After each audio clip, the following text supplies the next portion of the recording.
Dear viewers, wherever you are, hello and welcome to this new episode of your program, Out of the Box. The relationship between philosophy and religion, between logic and religious texts, is, I would say, eternal, really. And the controversy and the hot discussions about both topics, do they complement one another? Do they contradict one another? Is there any kind of similarity between both? This topic has always been discussed throughout the ages and was and still is a very controversial topic in some parts of the world. Ibn Rushd, also known as Averroes, was one of the greatest people of all time that talked about the relationship between philosophy and religion, logic and religious texts. And Averroes, or Ibn Rushd, used to live in Cordoba, the city of Cordoba, which was part of Muslim Spain during the 12th century. And he wrote several books about these topics. He was opposed by other people, and his ideas spread all over the world, starting with northern Spain, that was controlled by non-Muslims, and then later on spread all over the world. To delve deeper into this matter and to discuss deeper who was Ibn Rushd or Averroes, how important he was and how important he still is until today, I'm really delighted to be accompanied today by Dr. Yasser Lutfi. Dr. Yasser Lutfi is a writer and a researcher in religious studies, in humanities, and he is also a researcher in the field of philosophy. Dr. Yasser Lutfi, hello and welcome to the program. Hello, Mohammed. How are you doing today? I'm fine, thanks. It's a real pleasure having you with us here in the program. To start off, again, very briefly, if I can ask you, how do you see the relationship between philosophy and religion, between logic and religious texts? Do they complement one another? Are they directly proportional or inversely proportional?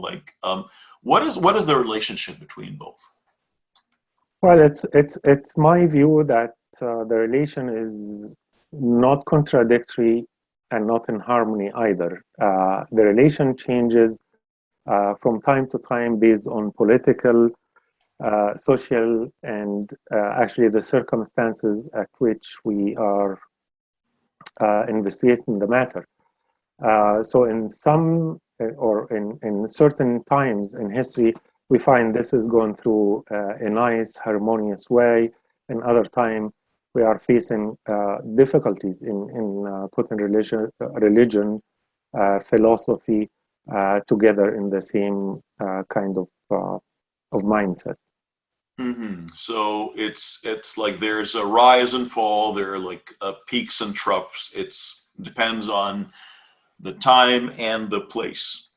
It's like the relation between us and our spouses. There is a good. There's ups and downs. There's a short honeymoon, but after that, it always goes up and down. Yes. Now moving to talk about Ibn Rushd or Averroes. To what extent do you think that he belonged to his age or to his time? Oh, he's a true expression of his age. Averroes was born in the 12th century, 1126, and he died 1198. So at that time, Spain, which used to be called Andalus at the time, was thriving with ideas. And there was the dynasty of Al-Muwahhidin, which spanned a good portion of North Africa and and Spain as well.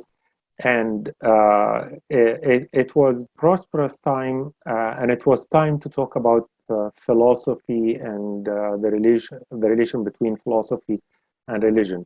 It's largely considered the time when the ramping up of from the Middle Ages or the Dark Ages towards the Renaissance. So this is the groundwork that allowed the Renaissance to start. Yeah, well, let's just stop with our viewers for a short time with this report about the most important and most prominent thoughts of Ibn Rushd or Averroes, and we'll come back to continue our discussion. Ibn Rushd, who's known in the Western world as Averroes, was a Muslim philosopher who lived in the city of Cordoba during the 12th century. He used to believe that philosophy is access to the Creator through contemplation of creatures. Through a deep philosophical, intellectual contemplation of creatures or beings in the world, the philosopher can prove with reason the existence of the Creator or the first maker. He goes on to say that philosophy is the search for God, the universe, and life, as it agrees with religion in the goal of reaching God. But it differs with religion in terms of the method of knowledge. Philosophy is the means that man uses to know God. So the different parts of philosophy would lead us to know God, as if all branches of philosophy are at the service of the study of divinity. He says, "He who does not know the created does not know the Creator."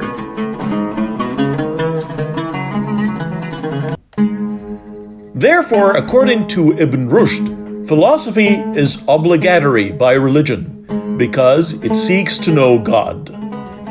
Ibn Rushd did not prove the importance of philosophy for its own sake, but because religion enjoins natural philosophy and logic for a greater goal, which is the knowledge of God. Ibn Rushd believed that the people's understanding of religion requires the realization of the mind, and therefore there must be reconciliation between the reasonable perceptions that the mind builds and the beliefs and laws in the religious texts that might contradict the intellect. Ibn Rushd also emphasized that philosophy is not accessible to everyone, but only to those who can reach it, and they are the ones who have the ability and willingness to comprehend the rational proof and evidence, thanks to their education and ability to follow up the proofs in all its complexities and conventions. And they are aware of all the contradictions present in the religious texts, and they reach to solve them all, thanks to the philosophical proof that they have. Therefore, philosophers should not ever share what they have reached except with philosophers like them, who are able to grasp the deep meanings of their words, because sharing these deep meanings with the public may cause confusion and discord among people. Averroes tried to establish a relationship of compatibility between philosophy and religion by means of figurative interpretation, which means extracting the deep esoteric meanings of religious texts from the outward symbolic meanings, which was established for the sake of common people. Ibn Rushd believes that the mind is a gift from God, as is the case with the Sharia or religious law, and therefore they are in agreement. Because, he says, wisdom is the infant sister of the Sharia. Ibn Rushd mentions, "For we Muslims know clearly that intellectual consideration does not lead to contradicting what is stated in the religious texts. For the truth does not contradict the truth, but agrees with it and bears witness to it. Sharia, or religious law, is not based on revelation only, but on the mind as well, as the laws take their principles from the mind and the religion together. Finally, Ibn Rushd asserts that if philosophy conflicts with religion, it must be abandoned, and that truth is one and has two expressions, a philosophical expression and a religious expression, as they are two sides of the same coin. And he saw that ignorance was the father of all evil, since ignorance leads to fear, and fear leads to hatred, and hatred leads to violence. Dear viewers, after watching this short report about the most important ideas of Averroes, we're back with Dr. Yasser Lutfi. So, Dr. Yasser, before the report, we were talking about the history of Averroes and his, upbringing in Al-Andalus, which was in the Iberian Peninsula. And so at that time, the Muslim world was divided into two basic parts, the East and the West. Quite similar to the Roman Byzantine divide, something like that. So it was divided between the Umayyads, the Umayyad dynasty that had its headquarters in Damascus, and then the dynasty moved westwards, and then in North Africa and the Iberian Peninsula, but then the capital moved from Damascus to Baghdad, and it was controlled by the Abbasids. And they were they were rivals. Both dynasties and both bloodlines were always rivals, even before the dawn of Islam. And there was some kind of a vengeance or hardships between both of them in previous historical times.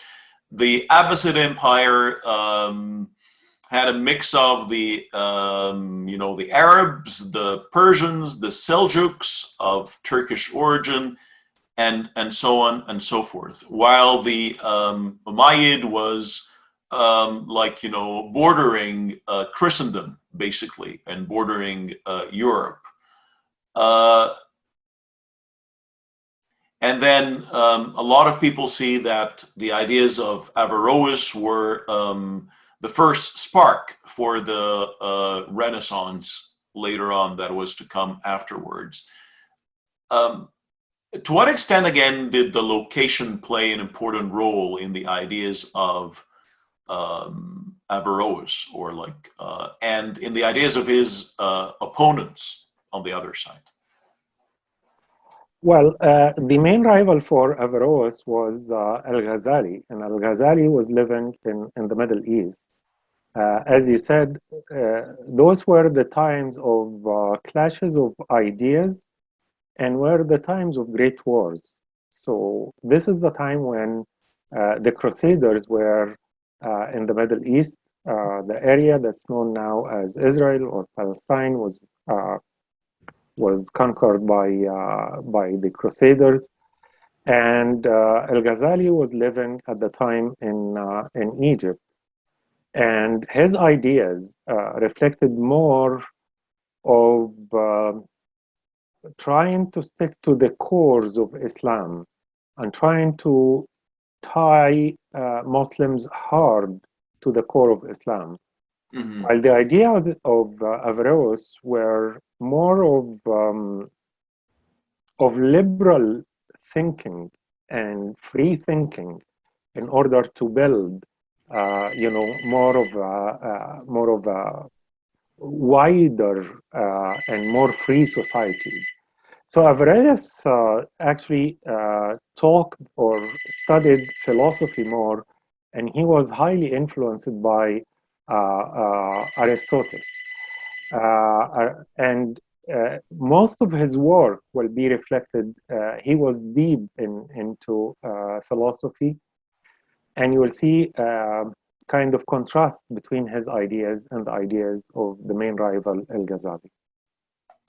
So yeah, like you said, like usually for both, thinkers of a religious perspective, in both the like the Islamic and the Christian world, usually they started as Platonic, and then later on they would become Aristotelian, like the more advanced ones would belong to Aristotle. Now, the rivalry between Al-Ghazali and Averroes was, manifested in different writings, and the most famous was the inconsistence of philosophers for Al-Ghazali, and then Averroes replied by the inconsistence of the inconsistence. And again, like using the term inconsistent, like to what extent do you see inconsistence in either the side of Averroes, which claims that there should be no contradiction between philosophy and religion, and that one of them complements the other? So when you know the created, it's the best way for you to know the creator. So by philosophy and logic, you'd study the creation, and then you can understand the creator. It would enable you to better interpret whatever you read in the religious or sacred text.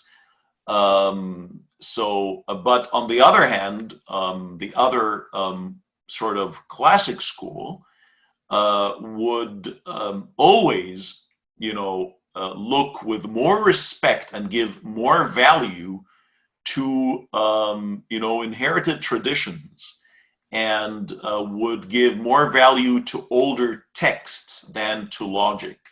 So each side accused the other of being inconsistent. Like, your ideas don't belong together. You're trying to mix oil and water. How do you see this contradiction or this inconsistence from both sides? Well, from Averroes' point of view, he was trying or he believed that philosophy is a way of reaching God or understanding God. And he didn't see any contradiction between that and religion. So from his point of view, the main reason of philosophy is basically to have a better understanding of the universe we live in and the mighty God. On the other side, Al-Ghazali had a literal understanding of the religious text or the scripture. So Al-Ghazali was stuck with the literal interpretation of the text, and he couldn't depart from it. While Averroes, when he was facing a seeming contradiction between the Holy Scripture and philosophy, his way is to reread the scripture in a way that allow his mind to fly wide and have a different meaning for the text. So, for example, he might look at specific stories of the Quran as merely included for the wisdom of the story, not for the literal interpretation of the story. And also his understanding for like paradise and hell, it's more of a conceptual concepts. He didn't believe that those are true places that you need to go, either hell or paradise. He viewed that as more of the meaning or the feeling that you will feel if God is unhappy about you. So for him, that's torture in itself. So those are the main differences, but those differences manifest themselves in three main aspects. First is on the question of is the universe eternal or is it newly created? So Averroes viewed, Al-Ghazali viewed the universe as created by the Holy Mighty God, and it's recent, while Averroes viewed it as the universe is eternal in its material, but not eternal in its creation. Mm-hmm. So that's how he tried to interpret his philosophical understanding of the universe while maintaining his faith or strengthening his faith. Other 2 points are, as I said, the torture. He viewed torture as more of a conceptual thing, not a literal thing. So this is how Averroes viewed the scripture or the holy text compared to, in a view from his philosophical seat or philosophical eyeglasses. So for Averroes, it was more like metaphorical, like he did not take the literal meaning of, it's not agony and ecstasy in the physical sense, but it's more in the spiritual or like metaphysical sense. So it's nothing is physical, it's really metaphysical. It's something beyond the five senses. Yes. So it's being deprived of unity with the divine. This would be the hell, and uniting with the divine. This would be the heaven. But he would so he was looking at it as like sort of simplifying things for nomads, for Bedouins, for people who are illiterate, for people who are not that well educated and not that knowledgeable. So just to simplify it for the layman. Is that correct? Is that how he? Oh, absolutely. And this is one of his greatest ideas, is that many of the literal interpretation of the holy text, it's intended for the layman, as you said, while the highly educated or highly sophisticated individual should see beyond that. Mm-hmm. And like the other classic school viewed that you should take it word for word. There's no, there's no insight. So, but speaking of insight again, Ibn Rushd or Averroes, he talks about philosophy as an esoteric thing. So it's not like there are some esoteric and some exoteric messages in any scripture. So he says that to view the esoteric messages in the scripture, you must have insight. And insight is not available for everyone. Insight is only available for the highly intellectual people, people who can contemplate, who can ponder, people who can see beyond, the superficial meaning of things. And this is for the philosophers.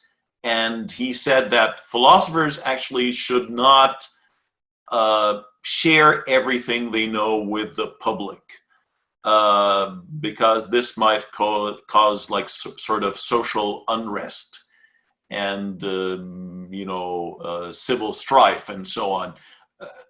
To what extent do you agree with his hypothesis or with his suggestion here? Well, I wouldn't present my idea, but I would try to clarify him.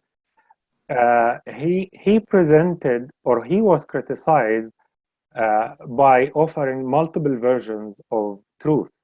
Mm-hmm.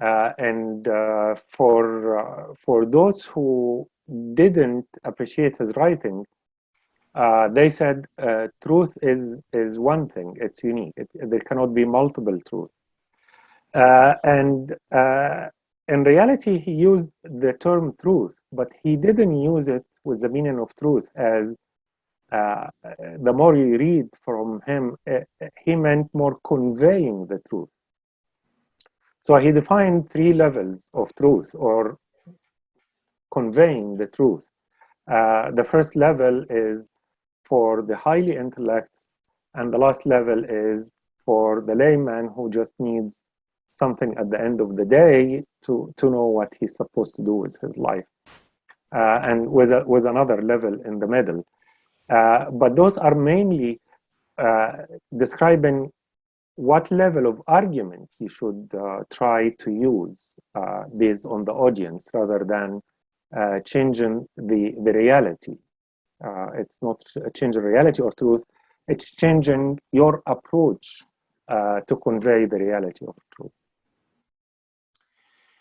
And so one of the very critical topics here, again, until today, actually, unfortunately, in many societies around the world, is that people are really between the hammer and the anvil. They're really being torn. They have this double jeopardy of, on one side, I have my mind, because as a human, curiosity is part of humanity, really. You're always curious, you want to know more, you want to contemplate, ponder, explore more, understand things, how do things operate. So it's like, your philosophia would work, your love of wisdom would work. And but on the other hand, there is the fear of, if I would try to interpret scripture away from the classic interpretation, it might be an abomination, and I might be a blasphemer or a heretic. And blasphemy and heresy would lead nowhere except to eternal damnation. So how can people get out of this, ordeal, really? Well, this is a good point, because in my opinion, it goes back to the education when people are really young. So the indoctrination of religious ideas, and in particular the fear of life after death, when it's implanted in the character as young as we do in the Muslim world, it creates troubles. But this is the value of Averroes, really, because the ideas of Averroes offer a very important way or route for the Muslim world to change its current trajectory and find new ways of reading the Quran, and ended up with interpretations that's more consistent with modern life, more consistent with modern societies, and how political systems are built and how governance is happening. So it takes them from the Middle Ages to the 21st century. This is why the discussions about Averroes are very timely right now and highly relevant. While the discussions or the rivalry between Al-Ghazali and Averroes in the past ended up with, to a great extent, by the defeat of Averroes.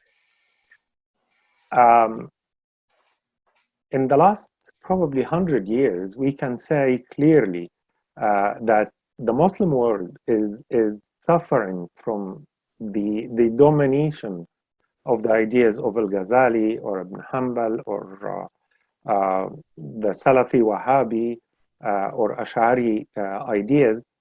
And actually the ideas of Averroes offers a route out of this continuous struggle to build modern societies while keeping the Muslim values. So it's very important that we investigate and revisit various ideas, and Ibn al-Tufayl also as a complementary to the ideas of Averroes. Yeah, it's of course there's someone like Ibn Tufayl again who wrote who lived in the same time as Ibn Rushd, and he wrote the story of Hay ibn Yaqzan, and it's about a person who lived in the wilderness and then was able through the study of different corpse of different like dead animals and so on, like to find that there is a uniform structure, like there is a uniformity. So like the creator must be one, because like a wolf and a deer might look different superficially, but inside both of them have a beating heart. They have a liver, they have a stomach, they have kidneys, and so on and so forth.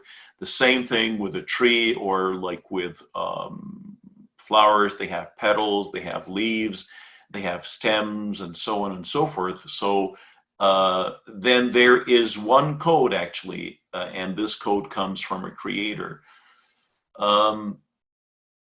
Now, what might seem very ironic actually is that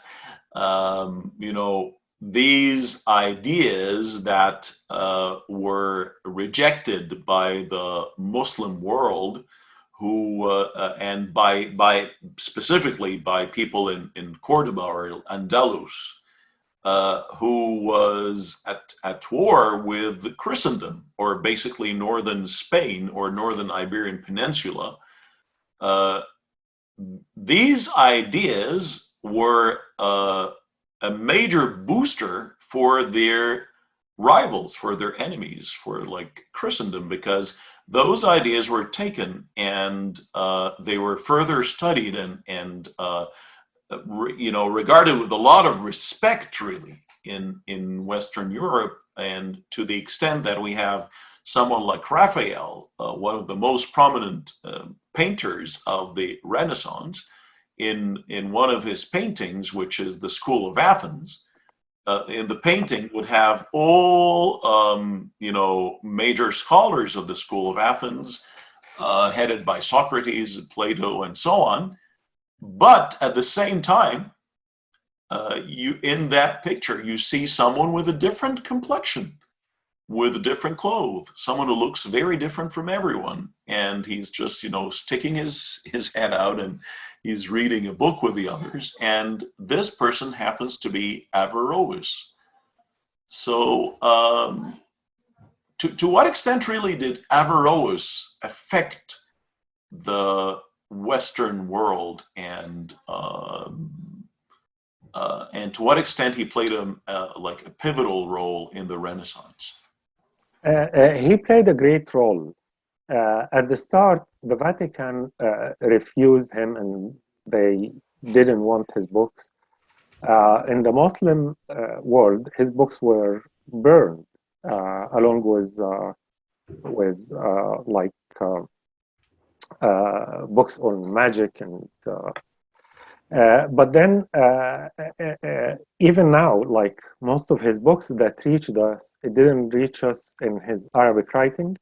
We received it through the Hebrew writing or the Latin writing.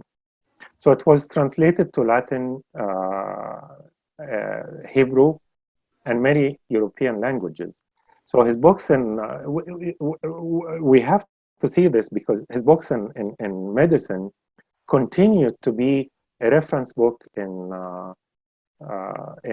colleges of medicine until the end of the 19th century. He discovered a star on his own. His books lately were started to gain respect even by the Vatican. And then this is where the painting came in handy.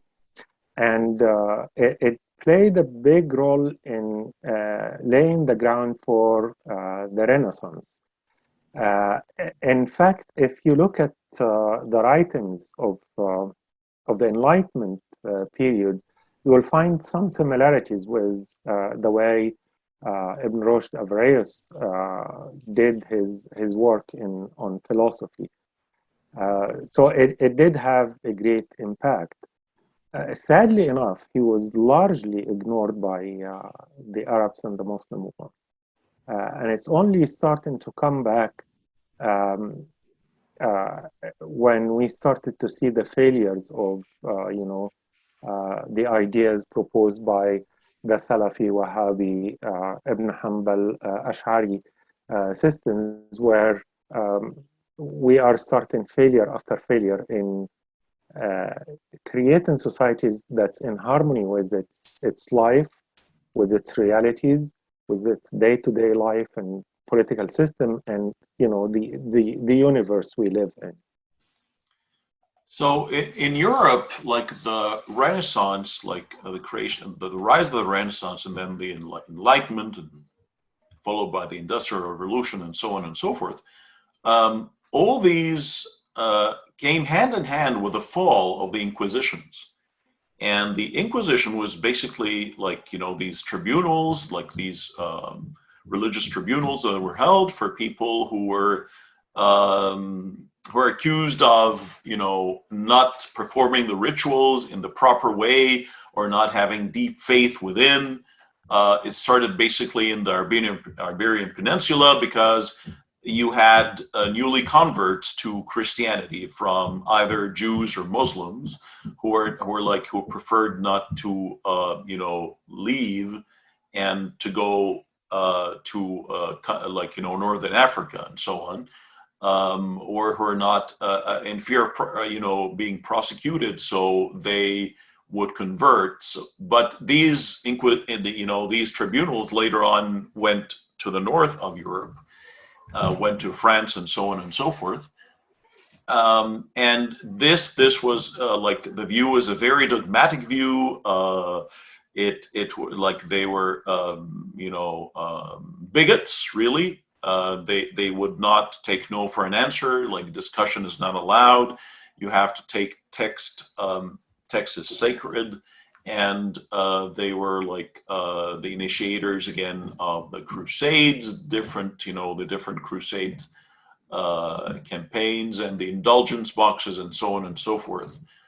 What do you say again? Like, ironically, again, like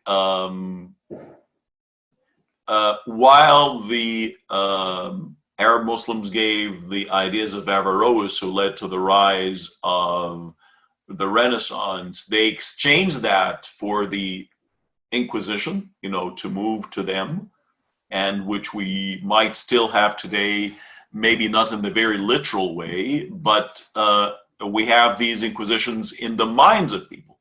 Maybe we don't hold trials for people, like official trials, but we hold these trials in our minds for people. So we accuse other people with he's a blasphemer or he's a heretic and so on. To what extent do you think this is right? Well, the fall of Spain into the Christian side, the Catholic Christian in Spain, Spain was almost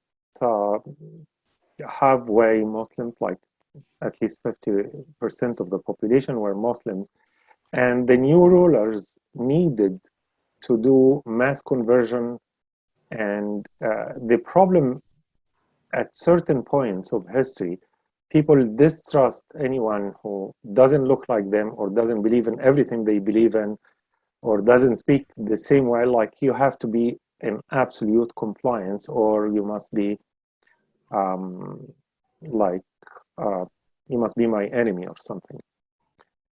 It's interesting that in history, if you move through history, through different parts in history, you find the same thing is repeated. During World War II, it wasn't as bad as the Inquisition, but the Japanese were locked in America, in camps in America. In the Middle East right now, speaking up anything against, not against, just inconsistent with the official viewpoint presented by the rulers could get you into so much difficulties. You're considered as fifth column, like you are like a spy, or like it's an internal, like it's a reflection of fear at the end. Yeah, yeah. It's a reflection of nervous systems, political systems that are unable to tolerate any diversion. And usually that doesn't end up good at all. Usually countries and political systems thrive out of allowing a multitude of opinion and ideas to exchange.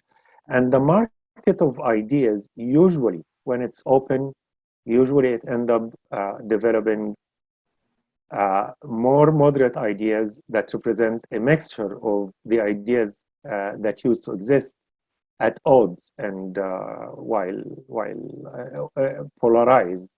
But the opening up of market of ideas, you end up with more blending that generates more moderate ideas and generate more progressive ideas that move society forward.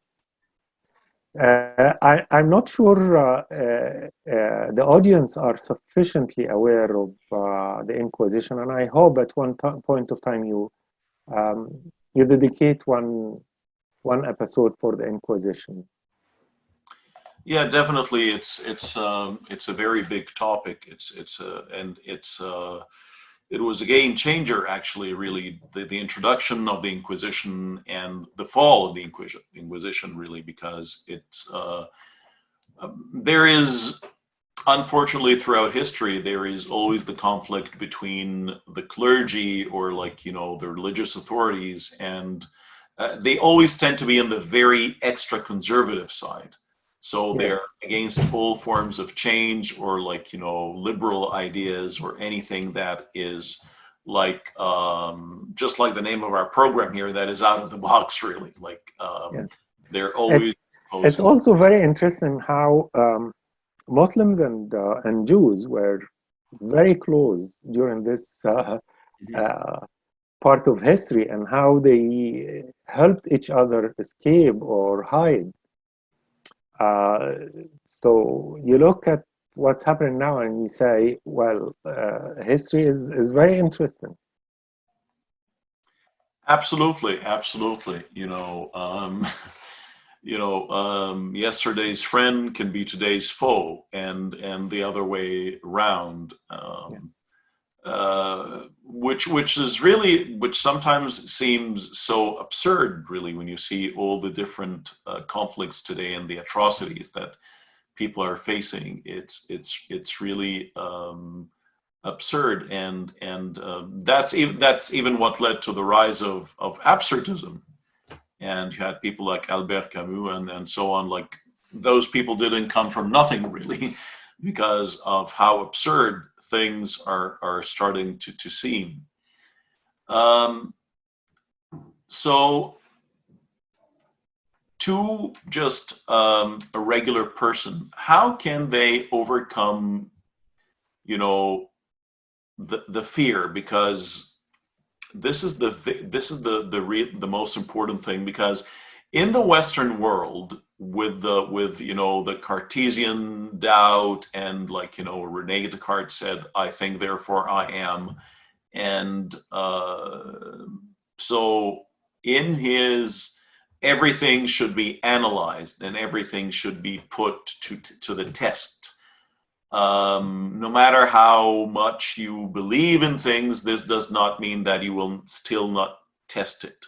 So even if you are a very devout Christian, but you still would allow the scientific research related to biblical sites or biblical events, and do some carbon dating, do excavations here and there.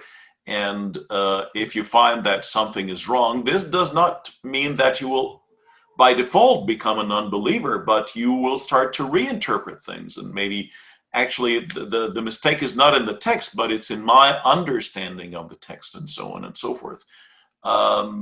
Unfortunately, this is not found. We have, one of the great genius in the Arab world, like he's an Egyptian, visually impaired writer and philosopher, if you would like, Taha Hussein, and he wrote a book criticizing the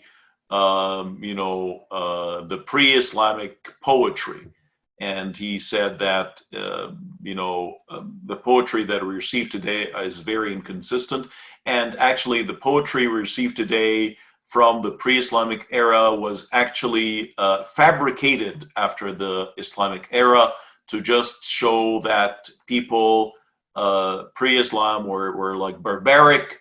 They were like Islam is what brought civilization to them. And he just used the Cartesian doubt.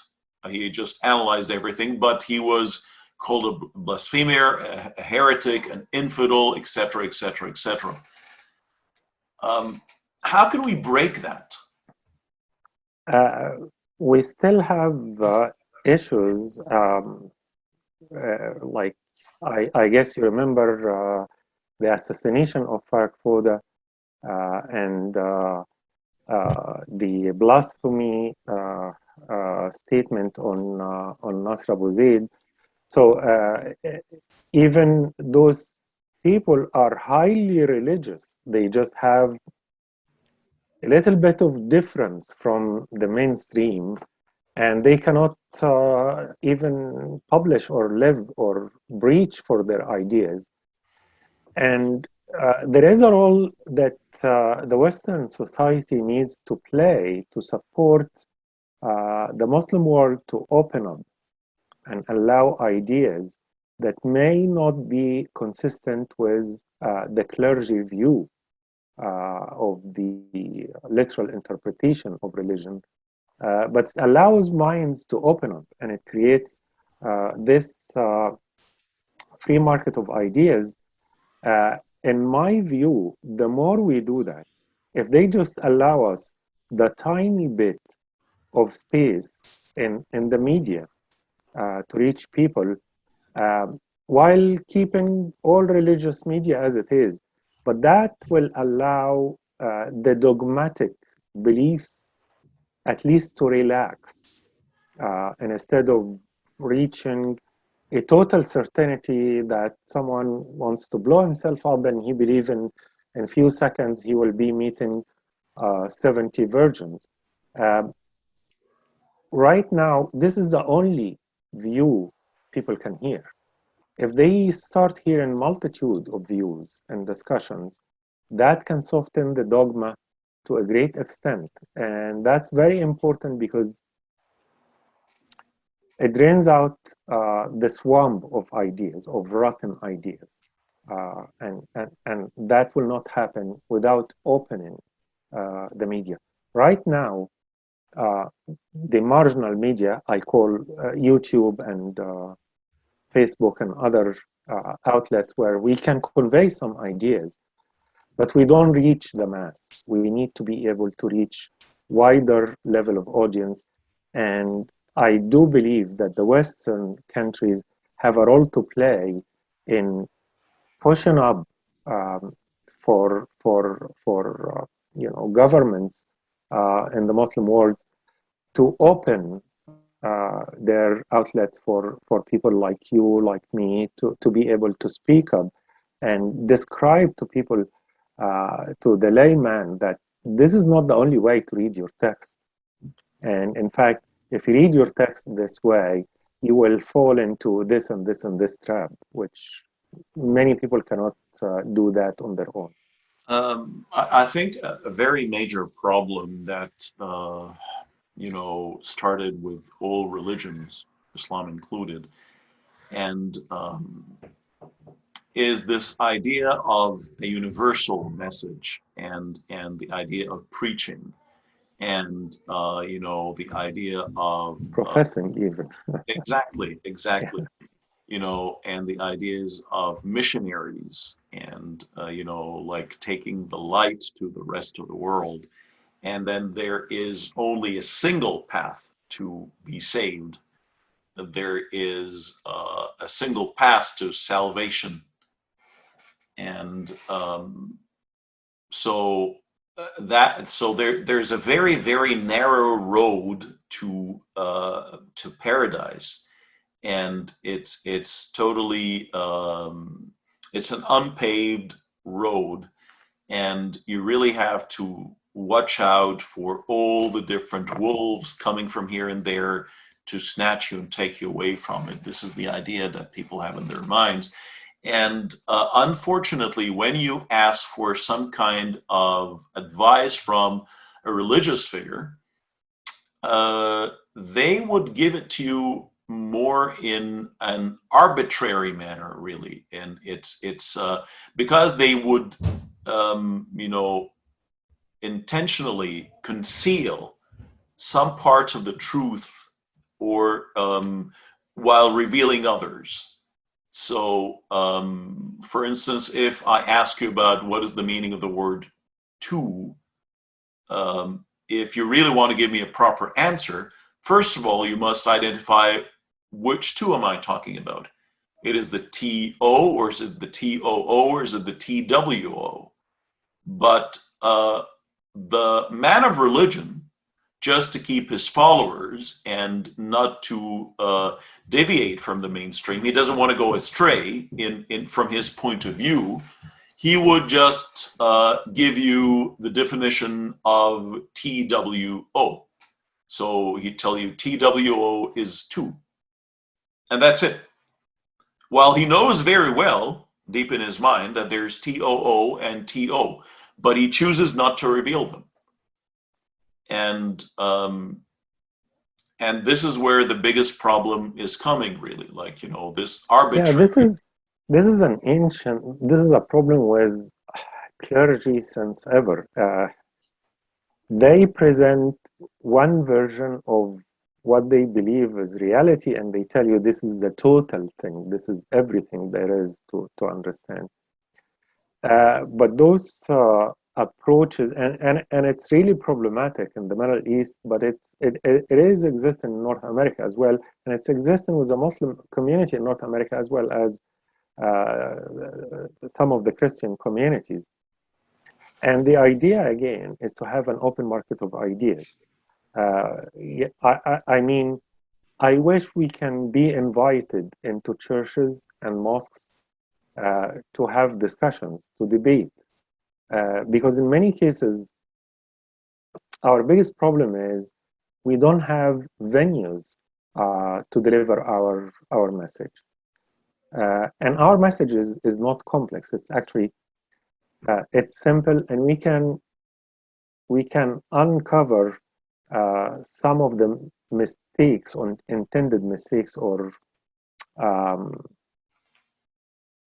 misguidedness that's put by the clergy. And some of it's very clear. In some other situations, humor plays a big role, where you are faced with a clergy who's stressing something as it's the only way to do things. And there are tons of examples from history that people have followed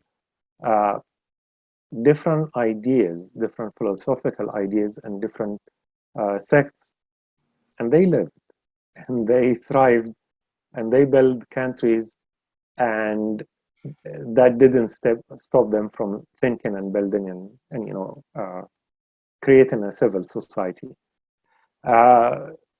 It is very important that we open doors for voices like your voice or my voice to go out and talk before young people get hung up in small ideas and in small interpretations of the text, that they think it's the only way to survive and arrive to paradise. This is very important. What is really unfortunate is that a lot of youngsters find themselves really being pushed against their will to the two opposing ends of the spectrum, really. So to become extremely dogmatic, extremely, literal in your interpretation, and become a bigot and not ready to accept any other view, or just to leave the whole idea of religion altogether. I don't want any of this because it doesn't make sense to me. So if I would give you faith, it's like it's a suicide of the mind. It's like, to them, they would see that faith is suicide of the mind, suicide of the intellect. Yeah, So, which contradict Averroes. He's saying لا إمام سوى العقل, translating, there is no guidance or leadership but for the mind. So the idea here is to put the brains, the mind, in charge of our lives, in charge of our decisions. absolutely. At the end of this discussion, I really sincerely thank you very much for being with us, Dr. Yasser Lutfi, and really looking forward to having you much more with us on this program. Really, thank you very much for your valuable time. Thank you very much, Mohammed. It's the Thank pleasure. you for the audience. Thank you very much. The pleasure is all mine, and I believe our audience really enjoyed having you with us in the program. Dear viewers, like, if we were sort of to recap and conclude here, thinking about our existence and where we came from and where are we going to, the spiritual side, the metaphysical side, is part and parcel of our humanity, our existence. It's hardwired really in our brain. But what is also hardwired as well is our desire for, again, thinking, our desire to gain more wisdom, our desire to analyze, our desire for curiosity. So these are really, they go hand in hand together. You cannot, keep one and totally ignore, neglect, or marginalize the other. So it is really a big torture. You're really tormenting someone when you ask them to leave one of them at the expense of the other. Because, again, like, every human being would definitely have some kind of view regarding the metaphysical world or the spiritual world, whether they become Gnostic, whether they become agnostic, they become theists, they become atheists, or anything in between, they become deists. Regardless of what you may say, it is their choice. They must have a choice, because being an atheist is also a choice, is also a statement. It's a statement. You need to make your own statement about this thing. So, this is inevitable. You must have a standing here. But on the other hand as well,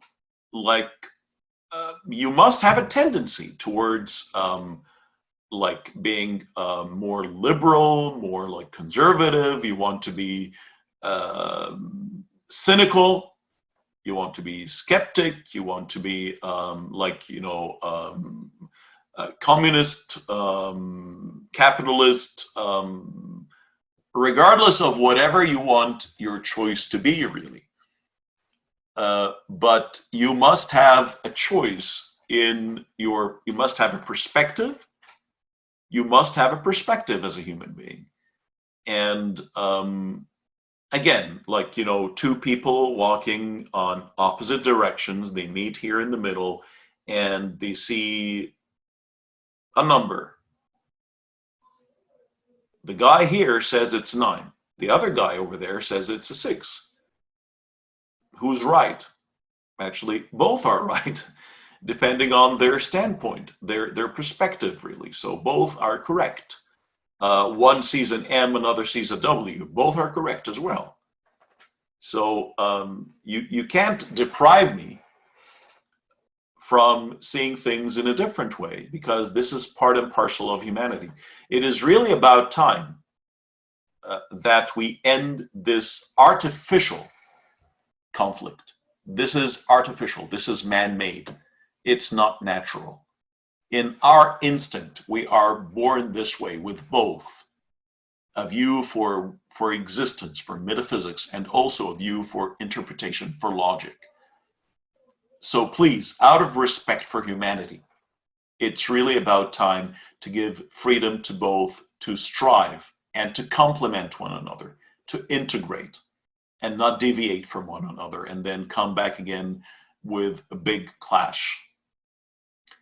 Dear viewers, thank you very much for being with us as usual. Until we meet again, please take very good care.